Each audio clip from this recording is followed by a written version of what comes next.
guys, welcome back to another one. I want to start off by saying the last few of these videos, I had 5 or 6, I don't really know how many it's been, but I recorded a bunch of videos over the course of like 3 days before realizing that the audio was total crap. And well, now I'm using mics. I got one right here. Right here, I did mention this in a previous video, but for those of you that missed that one, it was a 410 video. I know, like this one here is, but not everybody watches those. We got mics now. Hopefully the audio issues are fixed. If it's a little bit low, you guys let me know. Usually whenever we wear these mics, we have them clipped to my glasses or Josh's hat or something. And this one's about, I don't know, a foot from me, and this one is a good bit behind me, so audio might be a little bit low. Again, you guys just let me know, and if it is, we'll raise it. We'll do something. Also, the lighting. My older videos had better lighting, and the house hasn't changed. My lighting hasn't changed for some reason.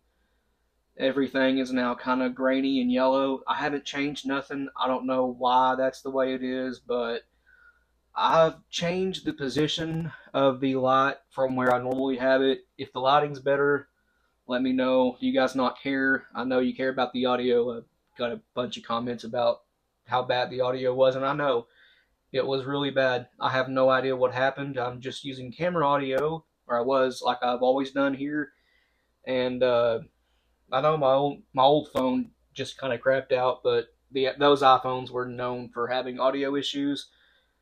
These newer iPhones, not so much. I have no idea why the audio just went to heck in a handbasket. But anyway, what we're doing today is 410, 2.5 inch this time, 3 pellets of 395, what I call quintuple aught buckshot. It's bigger than quad buck, so quintuple, that's 5 if you didn't know. Quad means 4, tri means 3. Anyways, here's one of the pellets. You can tell it's quite large. You didn't know, a double aught pellet is 33 caliber. This is, you can call it 40 caliber if you want to. It's 395, but a pretty big pellet. Anyways, the hull I'm using this time is a, I don't know how many time fired 3-inch Federal that I did trim off down to 2.5 inch recently.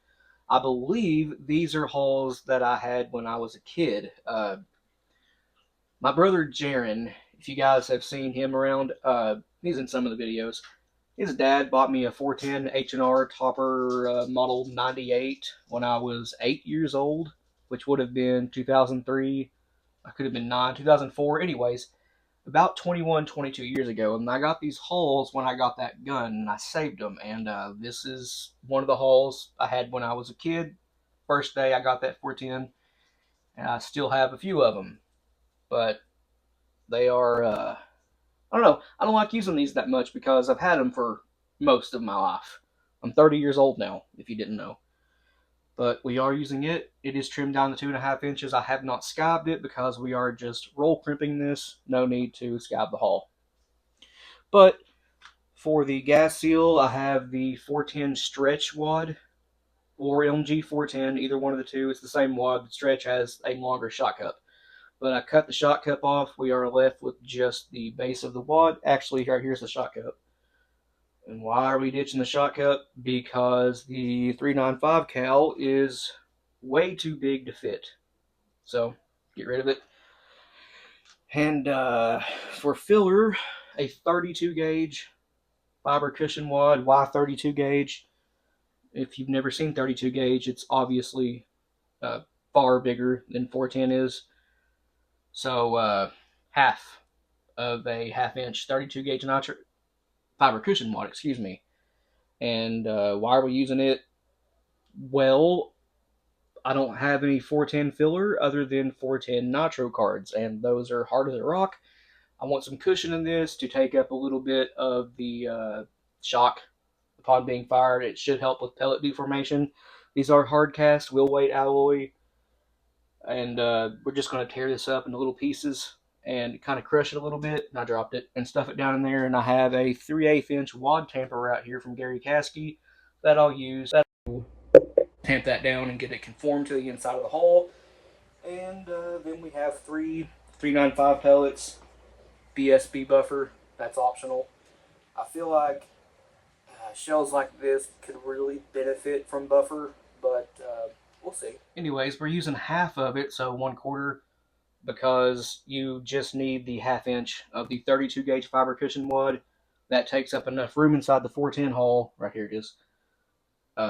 It just takes up the proper amount. Anyway, dust is already in here. We are using this, and today's number of the day is 11.5, and that should get us up to about 1100 FPS. We're keeping this one a little bit on the slower side because 3 of these pellets is 5/8 of an ounce. The standard payload in 2.5 inch 410 for lead is a 1/2 ounce. This is a 3-inch payload, and it's not a published recipe by any means, so we are backing down the charge from what 5/8 ounce would be in 3-inch, for 2.5 inch.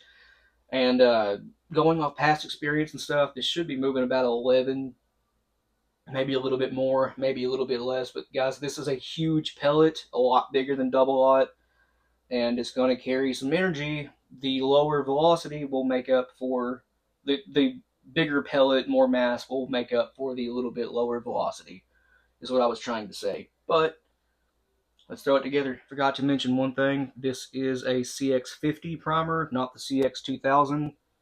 If you want to know why we're using the CX50, it's because it's a lower strength primer than the CX250, which is standard strength. If you want more information about that, see one of the recent 410 videos of right here, you know what I mean? But MG 410 or MG 410 stretch base. Now, how this works, the fiber cushion wad, again, I'd tear off little pieces of it, maybe a third, and just kind of ball it up a little bit, drop it in there, grab another piece, tear it in half, ball it up. You see how this is going, right? The last piece right here. And then we have the 3/8 inch wad tamper from Gary Caskey. And that should be the proper stack height for 3 of these pellets. Now, my tumbler is broke. My rock tumbler. I use the same one Wade uses. Wade Rush Bubba Roundtree Outdoors. It's the Harbor Freight, and I had it for about 5 years. It quit working on me. So, for these, I have a big old glass mason jar that I dropped them in, just a handful of them. Shook them around for 5 or 10 minutes, and it seemed to polish them pretty well. They're not, you know, they don't look like a black pearl, but the sprue is gone. You can't tell where the sprue was on it. And that's just from a few minutes of shaking it around in a glass jar. It looks like swaged buckshot, like you would find in factory ammo. Looks just like it, but it's not. It's still cast. Actually, I'll show you right here what it looks like up close. It looks a lot better than just out of the mold. Not as good as out of the tumbler, though. All right, here's a better view of what those pellets look like. You can see really hard to find the sprue that's left on them. Actually, I don't see any at all. No casting lines, and they are pretty well round. That is about as good as a tumbler. It's just not as shiny. Anyways, the buffer, using BSB, this does not take much at all. Once this is settled in about halfway up that top pellet, and it won't settle anymore, go ahead and roll it. This does not need an overshot card because that pellet is big enough, kind of like triple aught is in a AA HS hull where those have thick walls. The pellet's big enough to, when you roll crimp it, it'll seal around the sides of the pellet, and it'll seal the buffer in. I have one right here I've already done, and yeah, no buffer leak, and that does not have an overshot card. But this is pretty much ready for a roll. And I have to do that off camera for 2 reasons. 1, I don't have a good way to film roll crimping in the house, and 2, because somebody has a rule about showing the whole process, if you know what I mean. I don't know if you can tell, but right there, this hull had a little bit of a crack in it. I did not notice before putting it together. Again, these are like 20 years old, but it is well sealed. The plastic is touching the side of that pellet, and it's good to go. We have 2 of them done up here. I'll do a few more, and guys, we'll do a range video on these. 395 cal, with a 410 full choke. That's generally a pretty good size to use. You might get a little bit of bore contact, or you might not. A 410 full choke can be anywhere from in my experience, like 398 down to like 385. There's a big margin. Nobody can agree on 410 choke diameters. Like, I have an IC choke that's straight 40 cal. Other IC chokes, again, you'll see them from like 398 to like 405. 410 chokes are kind of all over the place. I have a 410 turkey choke for my 301. That's a 393 constriction. And 393 is, I believe, considered the actual technical 410 full choke diameter. But anyways, this 395 pellet is 2 thou larger than the 393 constriction, and that is pretty much ideal. You want a little bit of bore contact with a round ball, or in this case, buckshot that's near full bore for 410. I do want to mention once again that this is not a published recipe, but we have shot a lot of 5/8 ounce shells in 2.5 inch 410. No issues. However, when we do that, we usually keep the dust about 11, 11.5, a little bit less than what you would use in a like half ounce. I know someone's going to ask this, but yeah, we have tried the 395 in 12 gauge. They stack zigzags, and unless you go with a 3.5 inch shell, you really ain't going to get that many of them. And we've never managed to get them to pattern good. We put them in TPS wads, we put them in their loose lead shot wads. It don't matter. We've never got a good pattern out of the 395 quintuple aught buck pellets in 12 gauge. However, in 10 gauge, they will stack by twos, and they pattern pretty dang well in 10 gauge. It doesn't seem to really matter what choke you use. 2 of these stacked side by side is right at 10 gauge bore diameter, and we've shot them through full IC, no choke at all. My 10 gauge slug gun, it's a fixed cylinder bore, and modified. It don't matter. It all seems to pattern pretty dang well. That's the one and only time where it doesn't really seem to make a difference what choke you use for a given gauge shotgun. These just pattern relatively the same out of any of the common chokes anyway. I guess I should tell you how many of these it takes to make an ounce, or at least as close to an ounce as possible. One of these weighs 0.21, so a little bit over 1/5 of an ounce. There's 3, and again, that's 5/8 ounce, exactly 0.625. 4, 5. 5 of these is 1.04 ounces. That is right under ounce and a 16th, in between 1 ounce and ounce and an eighth. So yeah, 5 pellets. That's all it takes to make a little bit more than 1 ounce. Yeah, you don't get very many of these, even in 10 gauge. 6 of them is spot on, ounce and a quarter, 0.12. Well, it's 0.248.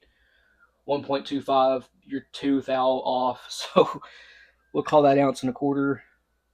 7 of them is 1.45. 8 of them is 1.66. 9, ounce and 7/8, spot on. 10 of them is 2.08 ounces. So 10 of them, you're already at a little bit over 2 ounces. 11 of them, 2.3. And 12 of them, this is all you can fit in 10 gauge, 2.5 ounces. Anyways, guys, I guess that's going to end this one here. Please like and subscribe. We always appreciate that. If you have any questions or comments, leave them down in the comment section below. There we go. Got pellets in my hand, and we'll get back to you. And if you want to, go check out our Patreon. A link to that, as well as a link to our Instagram, Rumble, and merch store, will be in the description below. But other than that, you guys take it easy. We'll see you in the next one.